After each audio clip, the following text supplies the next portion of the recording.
Assalamualaikum warahmatullahi wabarakatuh. Perkenalkan, nama saya Lana Zuriatul Arifah dengan NIM 858197261. Di sini saya akan membuat video untuk memenuhi tugas, yaitu tentang bagaimana cara memahami konsep membuka dan menutup kelas, serta konsep mengelola kelas. Silahkan menyaksikan. Assalamualaikum warahmatullahi wabarakatuh. Selamat pagi.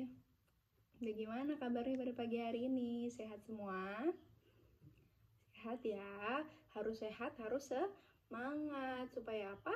Supaya pembelajaran juga berjalan dengan lancar. Tapi sebelum berdoa, sebelum masuk ke pelajaran, Ibu masih melihat banyak sekali sampah di bawah, belum dipiketin ya? Nah, sebelum itu bersihkan dulu sampahnya. Bersihkan dulu sampahnya yang ada di laci maupun di bawah kolong meja supaya pembelajaran terasa nyaman. Kalau dari sini Ibu melihat banyak sampah, jadinya Ibu mengajarnya tidak konsentrasi. Jadi dibuang dulu ya. Baik, Ibu minta ketua kelas untuk dapat memimpin doanya terlebih dahulu sebelum kita masuk ke pembelajaran ya. Terima kasih. Baik anak-anak, hari ini ada yang tidak masuk? Masuk semua, alhamdulillah, berarti semuanya sehat ya. Ini pembelajaran kita bahasa Indonesia. Siapa yang sudah belajar tadi malam di rumah? Sudah baca-baca terlebih dahulu di rumah tadi malam pada saat menyusun buku, masukin ke dalam tas? Sudah ada yang membaca buku? Belum ada. Oh, sayang sekali, padahal seharusnya sebelum Ibu menjelaskan sudah ada yang membaca dulu di rumah supaya lebih paham, supaya dapat mengetahui terlebih dahulu apa yang kita bahas. Lain kali seperti itu ya nak ya. Hari ini kita akan belajar tentang kalimat fakta. Kalimat fakta dan opini. Ada yang sudah dengar? Ada yang sudah pernah dengar kalimat fakta dan opini? Belum? Masa belum?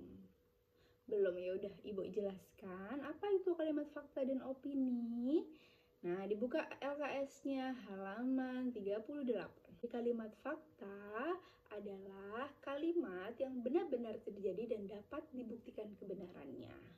Sedangkan kalimat opini adalah pendapat atau perasaan seseorang yang masih belum bisa dibuktikan kebenarannya. Paham? Belum paham. Oke, Bu ulangi ya. Kalimat fakta dulu. Kalimat fakta adalah kalimat yang benar-benar terjadi. Maksudnya di sini apa?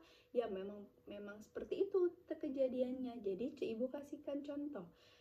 Kelas 5 berjumlah 15 orang. Nah, anak kelas 5 benar-benar berjumlah 15 orang atau tidak? Benar. Nah, itulah yang dinamakan dapat dibuktikan secara nyata.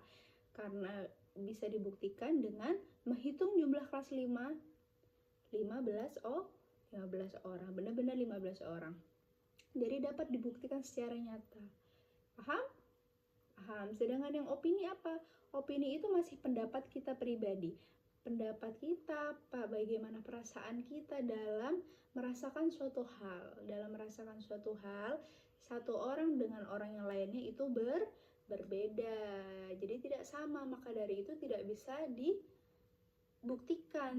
dibuktikan seperti kalimat fakta. Sekalian sudah ada ciri-ciri dari kalimat fakta dan opini ya.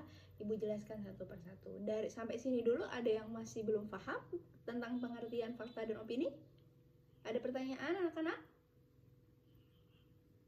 Tidak ada. Sampai sejauh ini masih belum ada ya. Kalau gitu Ibu lanjutkan terlebih dahulu.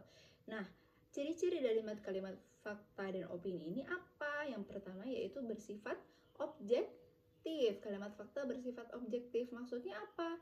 Peristiwa itu disajikan dengan apa adanya. Jadi tidak dibuat-buat. Jika peristiwanya seperti itu ya sudah, kejadiannya ya seperti itu. Lalu kalau kalimat opini bersifat kebalikannya, yaitu subjektif.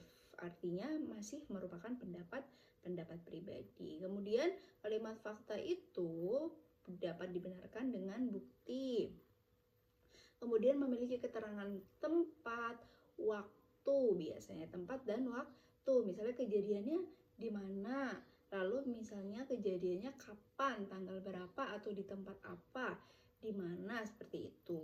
Itu tanda-tanda seperti itu berarti merupakan tanda yang nyata, merupakan bukti nyata karena ada tempat dan ada ada waktu.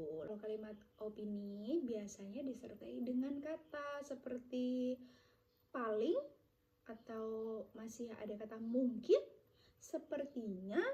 Nah, itu termasuk ciri-ciri kalimat opini. Sudah dipastikan itu opini, karena kan kalimat paling, mungkin, sepertinya itu masih belum pasti. Kalau nggak ada yang bertanya, sekarang ibu deh yang bertanya ya.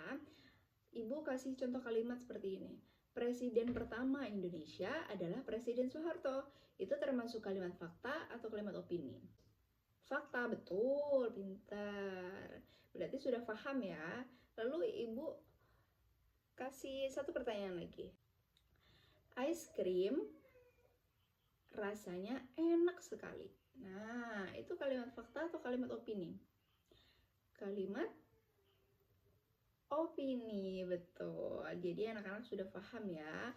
Sudah paham dan dapat membedakan tentang kalimat fakta dan opini. Tidak baik. Ayo, yang masih ngobrol, didengarkan lagi ibu. Ibu kan masih menjelaskan di depan, tidak boleh ngobrol ya. Kalau begitu, untuk hari ini cukup sekian terlebih dahulu. Ibu tutup pembelajaran pada pagi hari ini. Terima kasih karena anak-anak sudah mau bekerja sama dengan baik pada pagi hari ini. Ibu ucapkan terima kasih. Wassalamualaikum warahmatullahi wabarakatuh.